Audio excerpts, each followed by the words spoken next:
Hello YouTube, this is Wind5387 here with a second part to my PowerMac G4 Cube. As you may have seen in the first part, this machine was sharing a display with the PowerMac G4 Quicksilver, and now this machine has its own display. And it is a 17-inch Apple Studio Display, the last CRT display made by Apple. And because this is a display from 2000, it has Apple's Handbook of Design from the year 2000 in play. So for example, as you can see the way they designed the stand, if you just, there we go, look at how they twisted it under and I guess molded the plastic to make it look like it's kneeling, which in turn probably gives it some more strength because of all the curvatures rather than having sharp angles and whatnot. And now, if we look in through the side of the display, you can see straight through it. So you can see all the internal components, such as all the capacitors and circuitry and whatnot.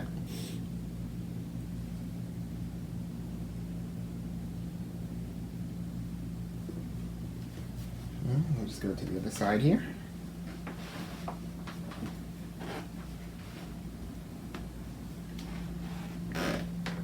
And here we go. As you can see, those are pretty large capacitors. And another interesting feature about this display, as you can see, there are two USB ports right there. And the beauty of it was that you could reduce your desk clutter just by having two USB ports easy to access on the side of the display rather than having to go to your computer wherever it was. Maybe it might have been on the floor. And then the third other cool feature about this display is, as you can see, there's the cable back there which provides power, video, and USB. So instead of three cables, it's all wrapped around in one cable, which also helps reduce the desk clutter. And that cable plugs into the bottom of the G4 Cube. As you can see, there's that large connector right there in the middle, the Apple display connector. So I'm going to go ahead and fire up the G4 Cube. See? Alright, and here we go.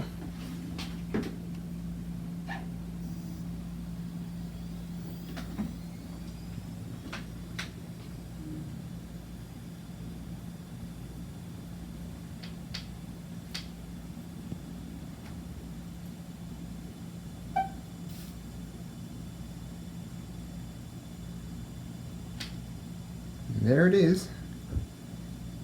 And it is booting up into the macOS 10 public beta.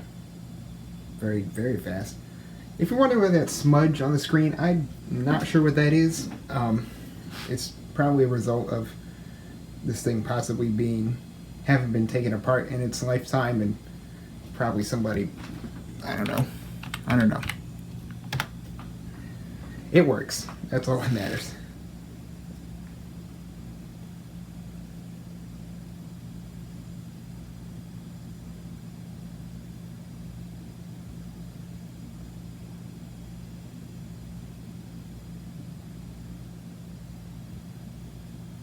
There it is. Alright, so let's first look at about this Mac. So, as you can see, we have a 450 MHz PowerPC G4 processor and 512 megabytes of RAM. And you may be wondering, if you watched the first video, hey, this thing had 1.5 gigabytes of RAM. Well, one or two of the three RAM sticks must have went bad because when I got this display, the RAM must have went bad and then the computer wouldn't do anything. So I took two of them out and it must have just decided to work then. So let's just explore a little bit more in the macOS 10 public beta, if I can get this camera to focus. So we have address book, Internet Explorer, QuickTime Player, Stickies, Sherlock, TextEdit, and the System Preferences, and the Utilities folder. With utilities such as the System Profiler, Net Info Manager, and Process Viewer. And let's go ahead and just look at one of these apps. In Grab Bag, actually there's a couple apps that we can use. This one app in particular is CPU Monitor.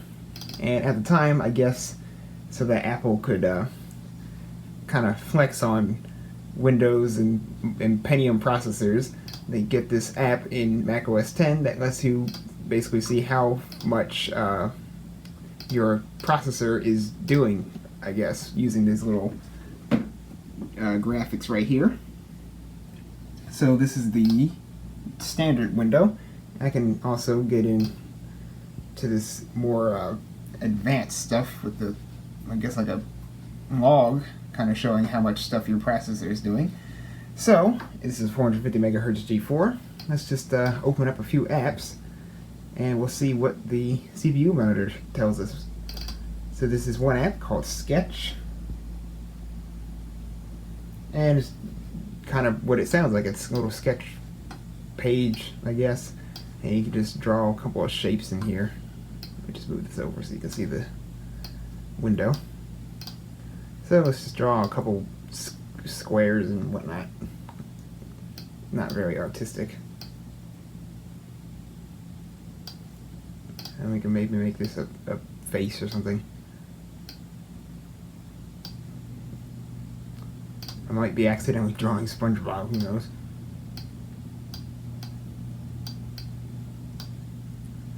Well, there you go. And as you can see here in the CPU monitor, we had a lot of stuff happening as I was drawing all the shapes and whatnot. And then if I open up another app here, let's just minimize this away and open up Sherlock. Let's just start searching for stuff. I don't know. I have a file called a file.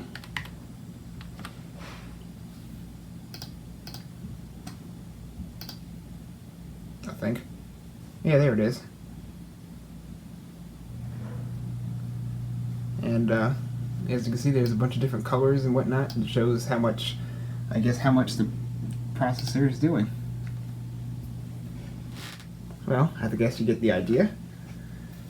So then, hopefully you enjoyed this quick video on this PowerMac G4 Cube, now with the Apple Studio Display as its companion. Thank you for watching this video, and goodbye.